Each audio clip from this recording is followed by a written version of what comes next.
Noong umaga po, ang inyong lingkod po, si Chef Roy. Nung hindi po ako nagbasa ng Bible, nakikinig ako sa mga nangangaral, yun daw tumboy at bakla, wala daw lugar sa kaharian ng Diyos. Pero mali po pala.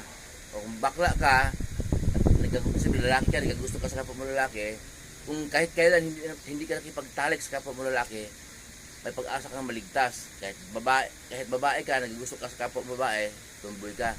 Kahit kailan napipigil mo, hindi ka nakipagtalik sa kapwa mo babae, ay pag-asa kang maligtas at sinusunod mo ang mga turo ni Jesus at pinamumuhay mo araw-araw. Ano ngayon kung bakla ka o tumboy ka, hindi ka naman nakipagtalik sa kapwa babae o kapwa mo lalaki, napipigil mo naman, anuhin mo tuloy na lalaki, maraming kabit, anuhin mo tuloy na babae, kumapato naman kahit kanino, madaling makuha, hindi ba?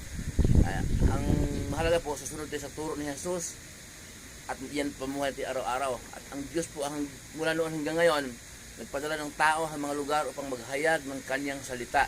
Nais ng Diyos na lahat ng tao maligtas. Nais ng Diyos na lahat ng tao makakarinig ng kanyang salita. Kaya po, ang sa Diyos po, gusto makinig sa salita ng Diyos.